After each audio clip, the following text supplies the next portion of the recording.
ओम नमो भगवते वासुदेवाय। ओम नमो भगवते वासुदेवाय। कभी कभी प्रश्न आता है कि सुंदरकांड क्यों पढ़ना चाहिए। सुंदरकांड पढ़ने का क्या प्रयोजन है, क्या लाभ है। वैसे समाज में सबको पता है, लोग करते हैं, लेकिन आज हम एक नए दृष्टिकोण से सुंदरकांड के विषय पर बातचीत करेंगे।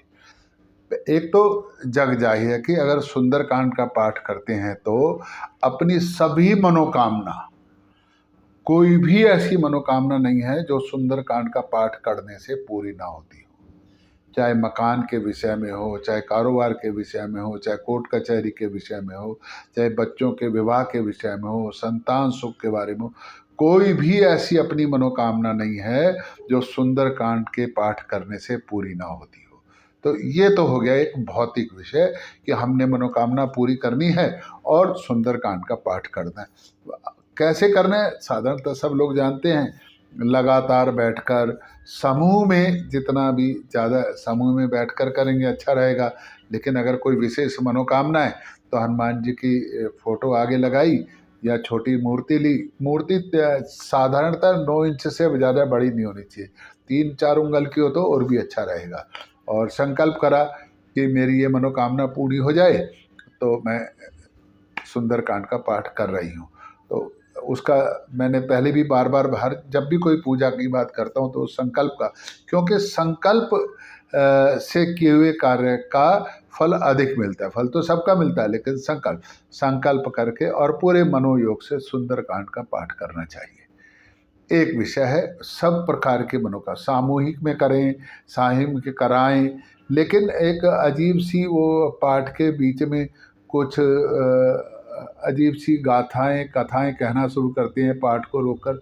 पाठ को पूरा हो जाए उसके बाद आप भजन करें, कीर्तन करें, प्रवचन करें, जो आपका मन करता है वो करें, सुने, लेकिन सुंदरकांड पूरा करें। लेकिन सुंदर एक विषय है कि अपनी मनोकामना करनी है तो वो करना है। सुंदरकांड का दूसरा पर एक प्रारूप हो गया अपनी मनोकामना, और निश्चित तौर पर होती है मनोकामना पूरी। एक इसमें कोई दो राय नहीं, कोई भी पढ़ेगा, आदमी पढ़े, औरत पढ़े, बच्चा पढ़े, बूढ़ा पढ़े, कैसे भी पढ़े, नहाकर पढ़े, बिना नहाए पढ़े, कैसे भी पढ़े, भगवान का नाम जपना है, जैसा दिल करे वैसा पढ़े।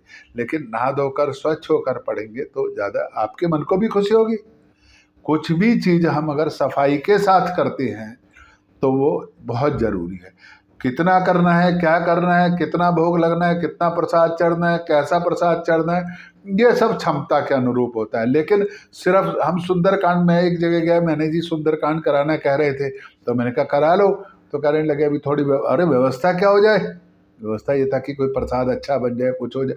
अरे क्यों, जब अच्छा होगा तब अच्छा करा लेना। अभी तो जो आपने बोल रखा है इतने वर्षों से कि मैंने सुंदरकांड पढ़ा, तो करा लो ना जी। आप अकेले भी कर सकते हो, 2 को बुला के भी कर सकते हो, 3 को बुला के भी कर सकते हो।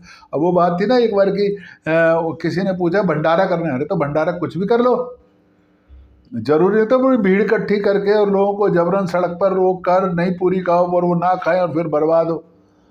और अगर आप 1-2 पूरी का भंडारा नहीं करना चाहते, राजमा चावल का भंडारा कर दो, हलवे का भंडारा कर दो, किसी भी चीज़ का अरे मैं तो आपको बड़े मिनिमम भंडारा बता रहा हूँ। आप अगर करना ही चाहते हो तो चींटियों का, कबूतरों का, पशुओं का भंडारा कर सकते हो। 1 बोरी कनक चारा वहाँ पे गौशाला में डाल के जो भंडारा हो जाएगा। तो अभी बात ये थी कि सुंदरकांड जरूर करा है, सिर्फ इस वजह से कि अभी व्यवस्था नहीं है। जब होगी तब करा लेना, क्या पता ये व्यवस्था सुंदरकांड करने के बाद आपकी व्यवस्था और बढ़ जाए और अच्छा हो सुंदरकांड और भव्य रूप से होगा। लेकिन जब तक भव्य से नहीं हो तब तक नहीं करा पाऊंगा, ऐसा नहीं सोचना चाहिए। जब मौका लगे तभी सुंदरकांड करना चाहिए। एक विषय है ये। दूसरा विषय कि सुंदरकांड पढ़ना क्यों है। सुंदरकांड से मनोकामना पूरी हो, एक विषय है। लेकिन दूसरी एक और बात मैं आपको बताता हूँ कि सुंदरकांड जीवन में कैसे जीना है ये भी सिखाता है। किस व्यक्ति से कैसे बात करनी है सुंदरकांड ये भी सिखाता है। एक बार इस रूप से भी सुंदरकांड को पढ़ना चाहिए कि जीवन में व्यक्तियों से कैसे बात करनी है, ये सुंदरकांड सिखाता है हमारे को। और इसी रूप से एक बार सुंदरकांड को हिंदी अनुवाद के साथ पढ़ना चाहिए कि सुंदरकांड में हनुमान जी ने किस से कैसे वार्तालाप करी, how to deal a person, ये हनुमान जी हमको सुंदरकांड के माध्यम से सिखाना चाह रहे। देखो, जो भी घटना, दुर्घटना, अच्छी घटना, बुरी घटना जो भी होती है वो हमको कुछ सिखा कर जाती है।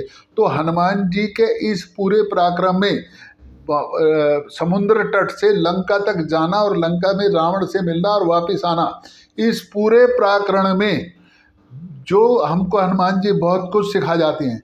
और अब तो लोग कहने लगे कि ये सुंदरकांड नहीं है, ये मैनेजमेंट का एक छोटा ग्रंथ है, मैनेजमेंट की एक बुक है कि how to deal a person and how to use a power, power का इस्तेमाल कैसे करना है। और अब देखो ना, सुरसा ने जैसे ही मुंह खोला, हनुमान जी को लगा कि क्यों बिना वजह ताकत का अननेसेसरी इस्तेमाल करना है। उसने अपना मुंह खोला, इन्होंने अपना रूप बढ़ाया और छोटा करा और चुपचाप उसके मुंह से निकल गए। लेकिन दूर से दूर दृष्टि थे, जैसे ही देखा कि कोई राक्षसनी यहाँ छुप कर बैठी हुई है तो उसका वध कर दिया। वहां जाकर ताकत दिखानी थी, क्योंकि लंका के दरवाजे पर पहुंच गए थे, तो लंकनी को मुक्का मार दिया। कब किससे, रावण से कैसे बात करनी है, कहाँ सीता माता से कैसे छोटा रूप धर करके बात करनी है, कहाँ पर विराट रूप दिखाना है, कहाँ छोटा रूप दिखाना है, कहाँ पर पावर कितनी देनी है, कब कितना रूप करना है। जब लंका जलानी है तो छोटा रूप दे दिया, लेकिन जब पूंछ बढ़ानी है तो पूंछ बढ़ा दिया। तो अपनी शक्तियों का कहाँ पर कितना कैसे इस्तेमाल करना है, ये अगर आप 2 4 5 बार सुंदरकांड को समझ कर पढ़ेंगे, उसका हिंदी अनुवाद, इंग्लिश अनुवाद, जो भी आपको समझ में आता हो, उर्दू अनुवाद, पंजाबी अनुवाद, फारसी, जो भी हर एक भाषाओं में सुंदरकांड है, तो उसको समझ करके करेंगे तो आप देखेंगे कि एक तो हो गया सुंदरकांड अपनी मनोकामनाओं को पूर्ण करने वाला, एक अपनी पावर को बढ़ाने वाला। जब हमारी पावर बढ़ेगी ना, जब हम how to deal a person और how to use a power, जब इस बात को हम समझ लेंगे तो स्वाभाविक रूप से। और किस दिन पढ़ना चाहिए सुंदरकांड? जिस मर्जी दिन पढ़ो, आप सोमवार को पढ़ो, मंगलवार को पढ़ो, बुधवार को पढ़ो, और अगर बहुत अच्छा लगे तो मंगलवार और शनिवार तो सब पढ़ते ही पढ़ते हैं। और विशेष हनुमान जी की विशेष कृपा रहती है। शनिवार को सुंदरकांड पढ़ने से शनि के सारे दोष दूर हो जाते हैं। वैसे तो किसी भी दिन मंगल सुंदरकांड कर सकते हैं, लेकिन मंगलवार और शनिवार को विशेष उसका प्रभाव रहता है। तो सुंदरकांड को एक तो अपनी मनोकामना पूरी करने के लिए और एक अपने अंदर पावर को बढ़ाने के लिए। जब आपका कॉन्फिडेंस लेवल लूज हो रहा हो, जब आप समझ रहे हो घबरा रहे हो, कहीं पर आपको कोई समस्या रुक गई हो, तो एक बार सुंदरकांड को हिंदी अनुवाद के साथ पढ़ना है और समझ कर पढ़ना है कि हनुमान जी ने इन सारी समस्याओं को सुलझाने के लिए किस किस प्रकार से कैसा क्या साधनों का उपयोग करके क्या क्या किस वक्त कौन सी मुसीबत आई तो उसका कैसे उसको डील करा। अगर ये सारा कुछ समझ के समझ तो फिर आपको सुंदरकांड की एक नई रूप, नई आभा नजर आएगी। आपको लगेगा अरे ये तो बहुत छोटी सी मैनेजमेंट की बुक है, अभी तक हम इसको इस दृष्टिकोण से क्यों नहीं पढ़ रहे थे। आप मेघनाथ से कैसे, अक्षय कुमार से कैसे डील करनी है, ये सारा सुंदरकांड में आपको समझ में आएगा। और फिर आप एक और बात देखो कि अहंकार ना जगे, प्रशंसा होगी तो अहंकार होगा, तो अहंकार ना जगे, अपना क्रम पूरा चलता रहे, रास्ते में, तरक्की के रास्ते में रुकावट कहाँ आती है? जब अहंकार आता है। अहंकार कब आता है? जब आप कोई भी काम करते हैं तो लोग आपकी तारीफ करना शुरू कर देते हैं, और आजकल तो हम खुद अपनी तारीफ ही करते रहते हैं। लेकिन हनुमान जी की जब राम जी ने तारीफ करी तो आप सुंदरकांड में पढ़ेंगे, हनुमान जी ने कहा प्रभु मैंने कुछ नहीं करा, जो कुछ करा आपने करा, आपके बल के कारण, आपके आशीर्वाद के कारण सब कुछ हुआ। नहीं तो अगर आज कोई होता तो क्या कहता, अरे भगवान जी आप जानते नहीं अरे कितनी बड़ी परेशानी आई लंका में। लेकिन नहीं, हनुमान जी ने बिल्कुल छोटा सा, बिल्कुल एक तीर्ण मात्र भी अपने ऊपर अहंकार नहीं आने दिया, और प्रशंसा तो एक सेकंड के लिए भी नहीं प्राप्त की। अंत में उन्हीं हनुमान जी को, भगवान जी को गले लगाना पड़ा और ये कहना पड़ा कि हनुमान मैं तेरा सारी उम्र ऋण नहीं। देखो, जब आप किसी के प्रति उपकार करते हैं और उसको अहंकार की तरह देखते हैं या कहते हैं अरे मैंने तेरे लिए बहुत कुछ करा है, उसी दिन समझ लो आपका सारा किया हुआ कर्म बेकार हो जाता है। तो कभी भी कोई कर्म करे तो ये सुंदरकांड से पता चलता है कि अहंकार नहीं करना है। अहंकार करेंगे तो आज देखो हनुमान जी की पूजा सबसे ज़्यादा और सबसे अधिक होती है। फिर क्यों होती है? क्योंकि उन्होंने किसी चीज़ को अपने ऊपर अपना श्रेय नहीं लिया, सारा श्रेय प्रभु और प्रभु का आशीर्वाद मिला। तभी तो सीता जी से भी 9 सिद्धियाँ सब प्राप्त हुई।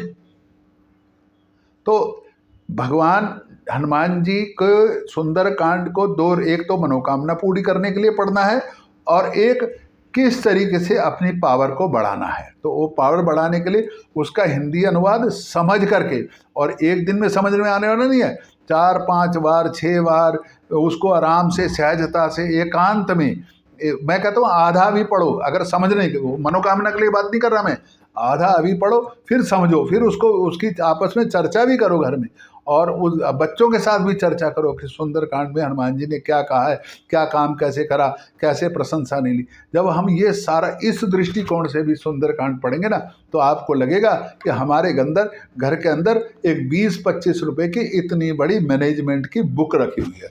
फिर आप अगर किसी कंपनी के मैनेजर हैं, आप किसी कंपनी के डायरेक्टर हैं, आप कोई दुकान चलाते हैं, आप कहीं भी डील करने जा रहे हैं, कुछ आप वकील हैं, चार्टर्ड अकाउंटेंट हैं, तो आप महसूस करेंगे कि सुंदरकांड की पुस्तक हनुमान जी के द्वारा किए कार्य और वो कैसे पावर का इस्तेमाल करते हैं। तो जब आप उसको पढ़ करके समझ करके आएंगे तो आपके जीवन के लिए आप कहेंगे कि सुंदरकांड आपके जीवन को चलाने के लिए बहुत उपयोगी पुस्तक है।